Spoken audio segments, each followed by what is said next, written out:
Relation మళ్ళా సత్తెనపల్లి కూడా సత్తన్నపల్లి అట్లా దగ్గరగా కుదిరింది అన్నట్టు. ఈ మధ్యన గురుగారితో రెండో ఈవెంట్ నేను. గురుగారు ఈ సినిమాలో నేను నత్తి సత్తిలా కాకుండా కొత్తగా చేపించిండు అర్జున్ సార్ నన్ను.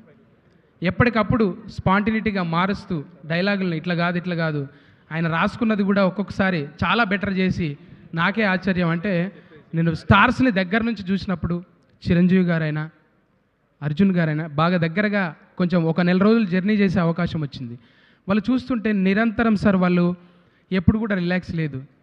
వాళ్ళ స్టార్డమ్ అంతా పక్కన పెట్టేసి వాళ్ళు ఒక లైట్ మ్యాన్ అవుతారు, ఒక డిఓపి అవుతారు, ఒక అసిస్టెంట్ డైరెక్టర్ అవుతారు. అన్నీ తానే నిజంగా వాళ్ళ బాడీ మీద వాళ్ళు సోయి పెట్టుకొని కథ మీద కాన్సన్ట్రేట్ చేసి మళ్ళీ పైసలు పెట్టడానికి ఎట్లుంటుంది.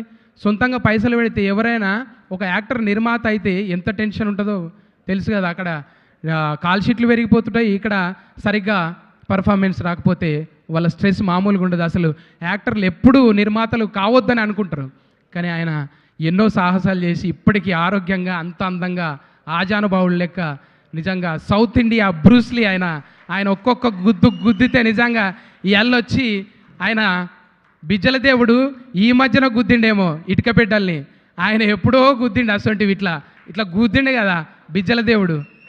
అర్జున్ సార్ ఎప్పుడో గుద్ది పడేసిండు రికార్డులన్నీ. ఆయన గురించి చెప్పాల్సిన అవసరం లేదు. ఆయన వేదిక మీద అంతకుముందు జరిగిన ఈవెంట్లు అబ్జర్వ్ చేయండి. నేచర్కి సంబంధించిన వాళ్ళని పిలుస్తాడు ఆయన. నేచర్కి ఎవరెవరు సేవ చేస్తున్నారు, నేచర్ని ఎవరు ప్రొటెక్ట్ చేస్తున్నారు నేను బాగా గమనించిన. అంతకుముందు సింగర్స్తోని కొంతమందితోని అప్పుడు వాళ్ళ వైఫ్ గద్దర్ గారి వైఫ్ వాళ్ళ కూతురు విమలక్కతోని